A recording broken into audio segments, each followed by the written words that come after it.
Әйелдің әңгімесі.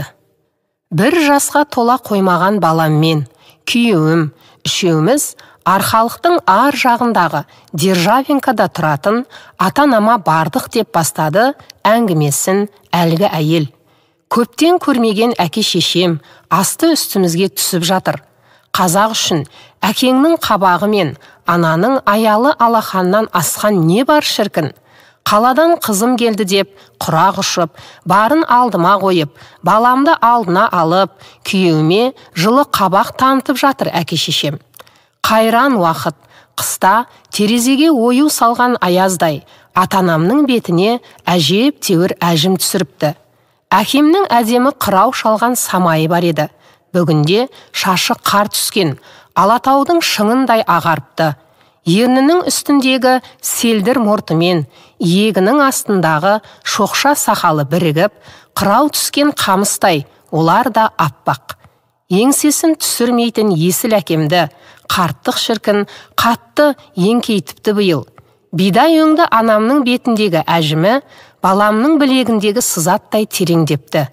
Қою түнде қолымен ине сабақтайтын анамның жанары жасаурайтын болыпты. Бұл үйде байқағаным өзгермеген екі дүние бар екен. Ол әке-шешемнің кең пейілі мен қонақжай ниетіне берген төрдегі ақ дастарханы ғана. Менің ата-анам өте қарапайым жандар. Осы үйден анамның қолынан ас ішпеген адам жоқ. Тіпті қаңтардың қақаған аязында далада қалған дальнобойщик камазистерді талай рет әкем үйге әкелген. Анам ас ауқатын беріп, ертеңіне шығарып салатын.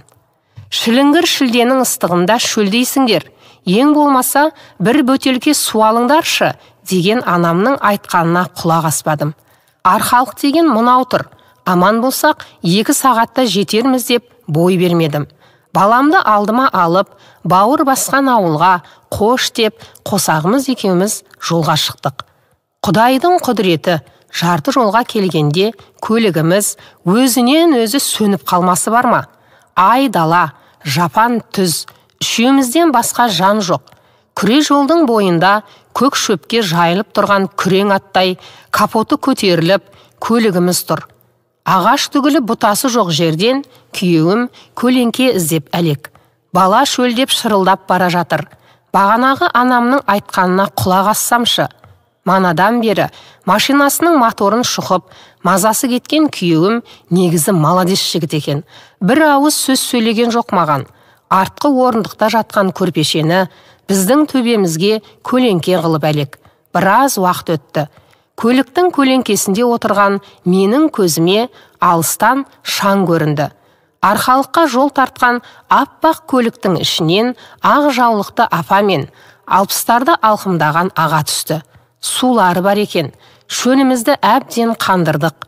Ақ көңіл әлгі аға біздің көлікті біраз шұқып еді, болмады.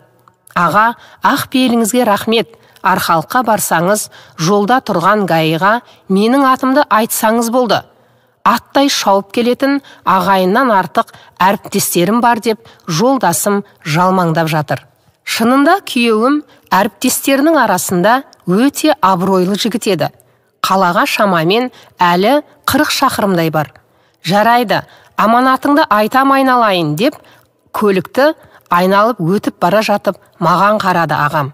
Державинкада кімнің қызысың айналайын, деді. Әкемнің атын айтып едім.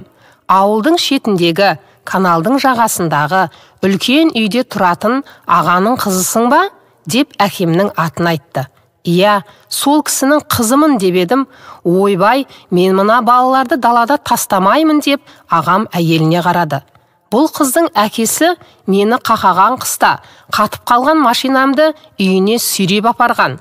Апамның қолынан ас ішіп, сол түні аяздан аман қалғанбыз. Қайырымды ағам мен қонақжай жеңешемнің балалары ғой бұлар. Бір күн ас ішкен үйге 40 күн сәлем деген. Жақсылығын ұмытсам, азаматтығыма сын. Саспаңдар, өзім жетпесем де сендерді жеткізем деп көлігінің артына біздің машинаны троспен тіркеді. Күйеуім рульде, шөлін қандырған балам балбырап ұйықтап жатыр. Тек менің ғана көзімнен шыққан мөлдір моншақ жасым жүзімді жуып келе жатыр. Жасымды тоқтаталар емеспін. Жолдасым да неге жылап келе жатырсың деп, ол да еш нәрсе сұрамады менен. Ол да үнсіз, өлі тыныштық. Бұл жылаудың да өз себебі бар. Ол кезде мен тұлымшағы желбіреген мектепте оқитын кішкентай қызбын. Сол жылы арқаға қар қалың түсті. Қаңтардың шұнақ аязы кеудесінде шыбын жаны бардың бәрін шырқыратты. Түнде оянып кеттім. Сағат түнгі 4-тен 11 кетіпті.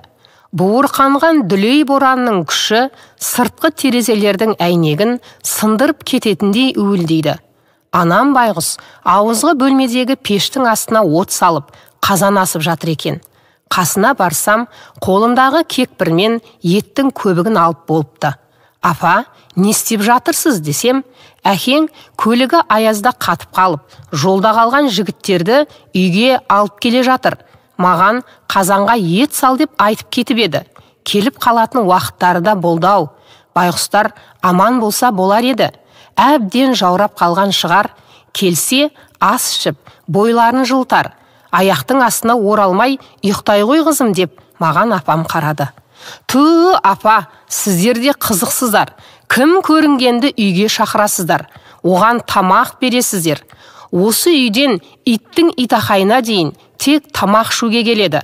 Ағайын емес, туыс емес, айдаладағы біреулер. Аязда қатып қалмақ түгілі неге үсіп өлмейді? Көкем де қызық, әйелін аямайды екен деп мен де аузымды жаппай апама қарап сөйлеп жатырмын. Балам, өйтіп асылық айтпа. Жолаушы байғұс мүсәпір емес пе? Аш кезде жеген құйқасын тоқ кезінде ұмытпас. Мұсылманның баласы ғой оларда.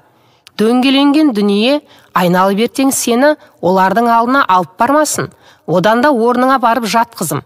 Таңертең сабаққа барасың деп, апам төсегіме жатқызып тастаған сол түні мені. Міне, дөңгеленген дүние, апам айтпақшы, барлығын алдыма алып келді.